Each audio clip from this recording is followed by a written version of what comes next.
Beaucoup de choses changent en ce mois de septembre et pour certains, ça va vous impacter directement. Du coup, comme à chaque fois, petit passage en revue des changements de ce mois-ci. Salut, c'est Sarah, j'espère que vous allez bien. C'est parti pour notre petit résumé mensuel et on se fera ensuite un point sur le reste de l'actualité de la journée. Alors, on commence avec le premier changement. À partir du 1er septembre, donc ce lundi, ce sera plus simple de donner son sang. Par exemple, si vous avez fait un tatouage ou un piercing, vous pourrez donner votre sang minimum 2 mois après l'acte, un délai qui était jusqu'ici de 4 mois et le délai est aussi ramené de 4 à 2 mois après une séance d'acupuncture ou encore de mésothérapie. Si vous voulez en savoir plus, Elan a fait toute une vidéo sur le sujet, donc si ça vous intéresse, on vous met le lien du compte en description. Deuxième changement qui va concerner directement les parents, les demandes de bourse pour le collège et le lycée ouvrent à partir du 1er septembre et ce jusqu'au 16 octobre inclus. Pour un collégien, le montant va varier entre 120 et 516 € par an et pour un lycéen, la bourse varie entre 495 et 1053 € par an. À noter que c'est une campagne qui ne concerne pas les parents qui ont consenti à l'examen automatique de leurs droits aux bourses à l'inscription de leur enfant. En tout cas, si vous êtes concerné, toutes les demandes se font sur le site d'EduConnect. On reste dans le thème de l'école avec le 3e changement, c'est plutôt une série de changements. Déjà, dès la rentrée, les collégiens devront laisser leur téléphone portable dans des casiers, des mallettes ou des pochettes pendant les cours. Faut savoir qu'une loi interdit déjà depuis 2018 l'utilisation de téléphone au collège, mais elle était jusqu'ici pas vraiment respectée ou en tout cas pas partout. Toujours concernant le collège, la notation du brevet va changer. Le contrôle continu va compter pour 40% de la note et les épreuves finales pour 60%. Jusqu'ici, c'était 50-50. Maintenant, concernant le lycée, il y a une nouvelle épreuve anticipée de maths qui va arriver dès la première, comme pour le français.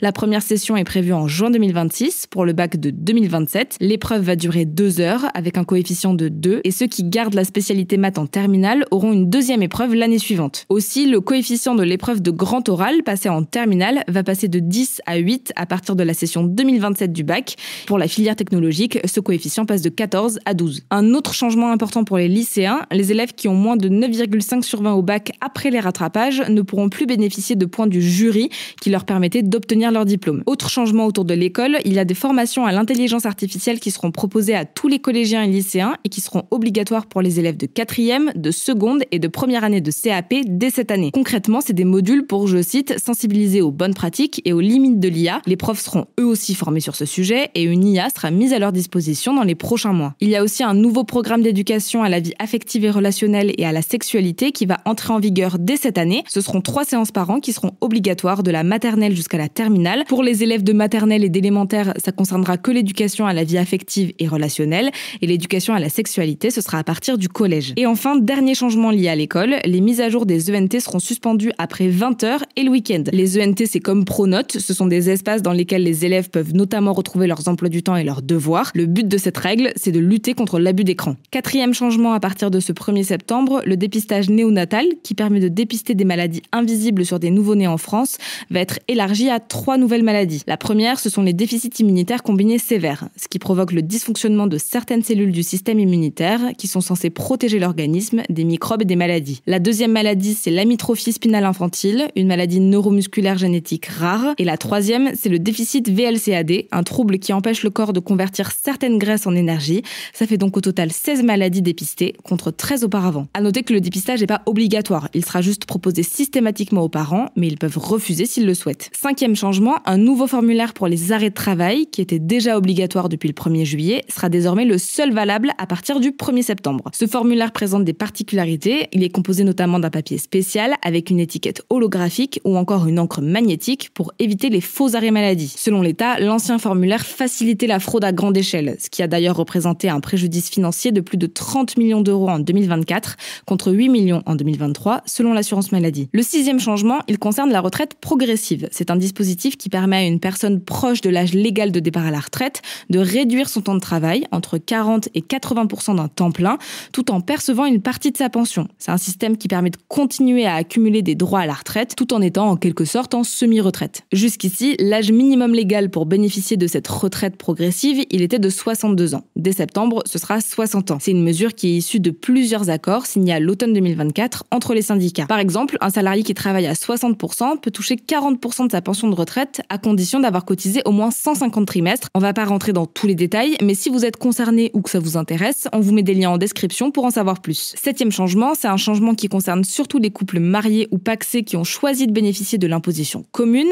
Eh bien, ils vont basculer automatiquement au taux d'imposition individualisé. En gros, on parle ici des taux d'imposition au prélèvement à la source, donc l'argent qui est prélevé chaque mois par l'État sur les salaires des Français. Mais alors, pourquoi ce changement ? Eh bien, c'est parce que selon le ministère de l'économie, ça permet d'adapter le taux de prélèvement au revenu propre de chaque conjoint, plutôt que d'appliquer un taux unique identique pour les deux. En gros, ça réduit les déséquilibres dans les couples qui ont des revenus inégaux. À noter quand même que les couples pourront demander un taux commun de prélèvement à la source. Simplement là, c'est le taux individualisé qui sera mis par défaut. Et vu qu'on parle d'impôts, à noter aussi qu'en septembre, certains contribuables verront leur taux de prélèvement à la source mis à jour pour refléter mieux leur déclaration de revenus réalisée au printemps. Et enfin, dernier changement à noter, le TPO, une substance présente dans les vernis à ongles semi-permanents, sera interdit dès le 1er septembre. Concrètement, ce produit ne pourra plus être ni vendu ni utilisé par des professionnels sur des clients, dans les salons par exemple. Le TPO a été classé toxique pour la reproduction par la Direction générale de la concurrence, de la consommation et de la répression des fraudes, ce qui a motivé son interdiction. À noter qu'il existe des alternatives. Par exemple, sur son site, la marque française Lova a souligné aux professionnels qu'il existait, je cite,